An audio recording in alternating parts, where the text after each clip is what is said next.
I didn't want to. All right, for those of you who were listening, Okay. for those of you who were listening, do you have something you want to tell the rest of the group that you think is worth the whole group hearing? Yes? Should I stand up? Yeah, standing up would be really helpful. And I'll try to repeat the question.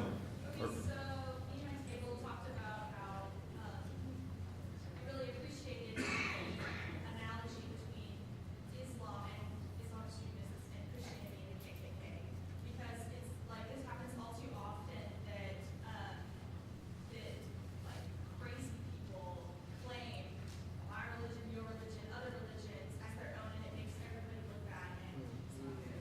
And that's Thank you. Thank you. And actually, a big part that somebody said earlier about how difficult it was for the committee working on this topic to define what we meant by extremist, because somebody's version of crazy, Romans vis-a-vis Jesus, is somebody else's version of the way life ought to be lived.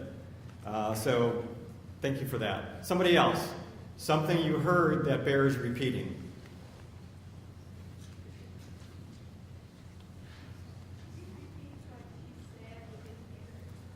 What she said is how helpful the analogy was between Islamic extremists and Islam and KKK and Christianity, because of our experience that at times someone or some group does something that in our mindset, our viewpoints is crazy, but our religion or our group gets then in a blanket way associated with it.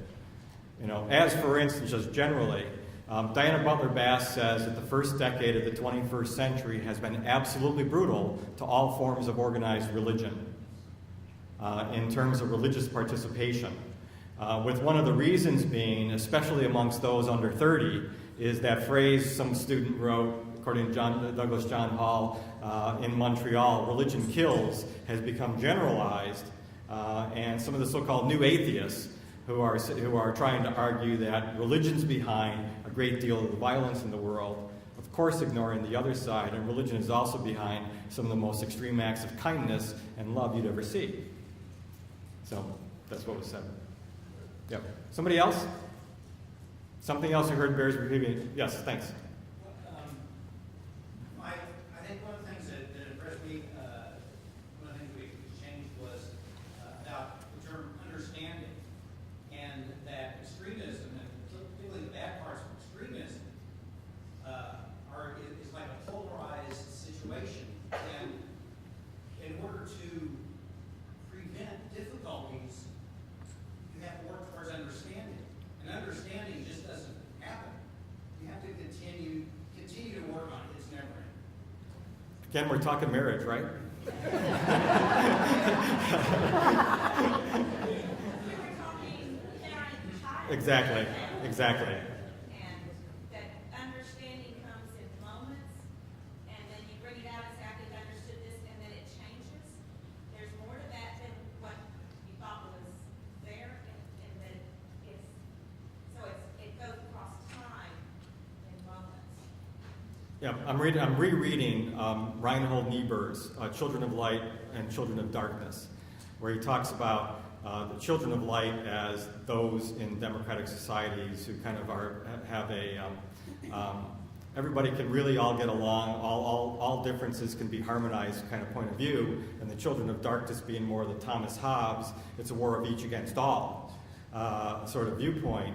But he points out democracy is still the best form of governance we have as it comes to trying to accommodate difference.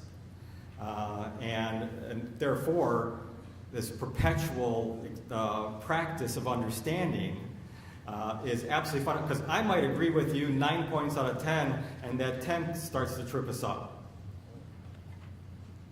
Yep. Somebody else? Yes? Someone at our table brought up the subject of religious absolutism, and most religions have those absolutes. You have to do this or you aren't one of these. And so we started talking about, well, what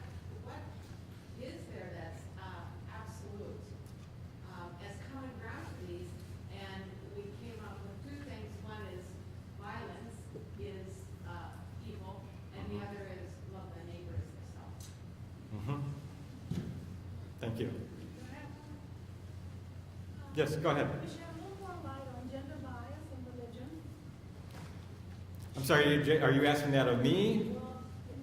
Well, whoever can answer that. Shed a little more light on gender bias in religion. Well, I'm going to ask if any of our speakers would like to address that. I mean, Floyd, you want to say a word since that was explicitly part of your presentation? Well, I served for 16.5 years as a bishop, and when I went to visit congregations, so we're looking for another pastor, oftentimes their search committee, or we call it a call committee, would say, we don't want a woman. That's the prime example. I had one situation where a congregation had a woman. I went to meet with them, and they said they don't want another woman. I said, tell me, what kind of woman do you want? I mean, what kind of pastor do you want? A few months later, I came back and I said, I got the pastor, I think that meets your needs. They said, what is his name? I said, Cynthia.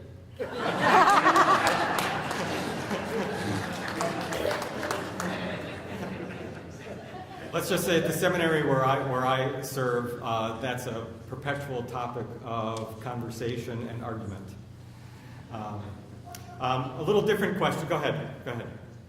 This doesn't involve what we discussed at the table, but it's a question that was named.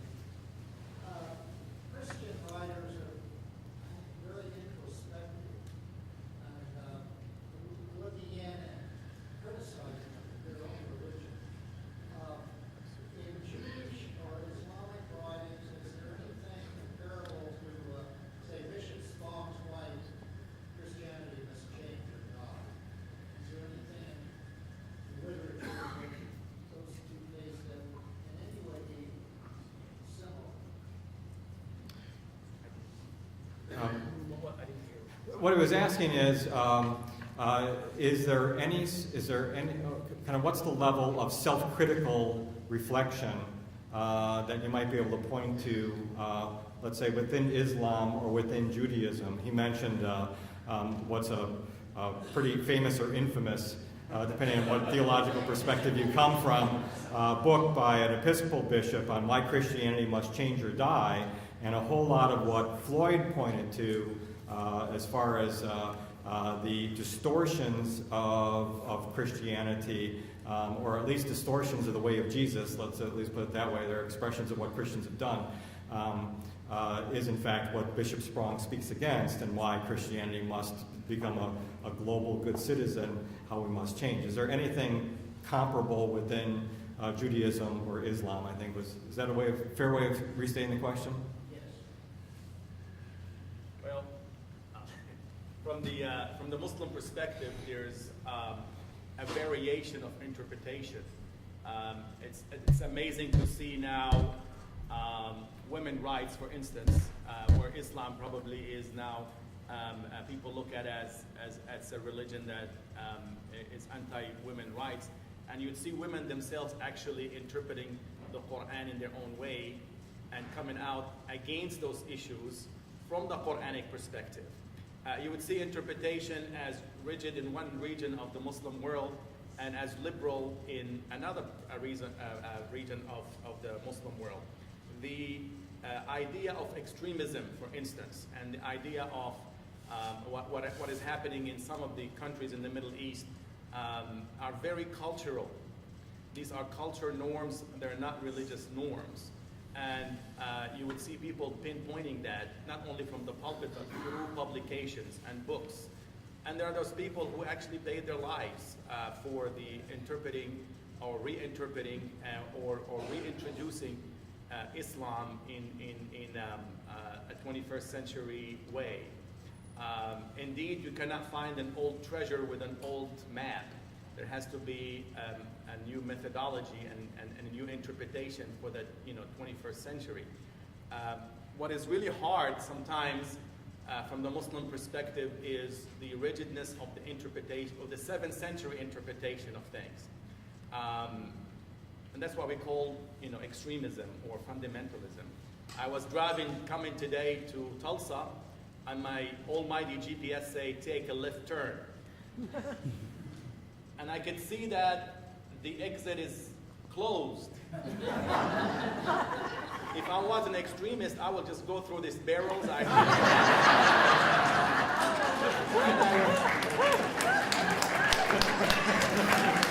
I'm gonna go through this whatever barrier to my burial.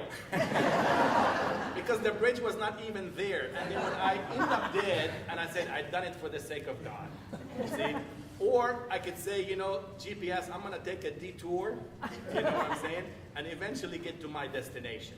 So you would see in the Middle East, a lot of people are taking the detour and putting reason, publication, challenging.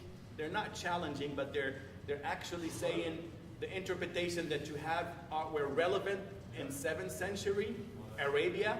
They're not relevant in 21st century Oklahoma. Okay, very, very, very last question, because now we have to be, this is show of hands, and then Bill's going to come up here and tell you about next week. So, how many of you learned something today? Okay, now, the tougher question, how many of you changed your mind about something today? All right, there are at least a few. Thank you very much.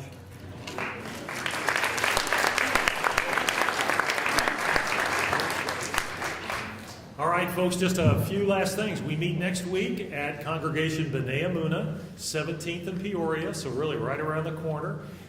2 o'clock, we'll meet there. We'd like for our speakers to come up and have some pictures taken right here at the front when you finish. There are also some green evaluation forms. Please leave those for us. Jot a little something down for us. You can leave them right on the table when you finish, but we would so appreciate that. And with that, we'll see you next week.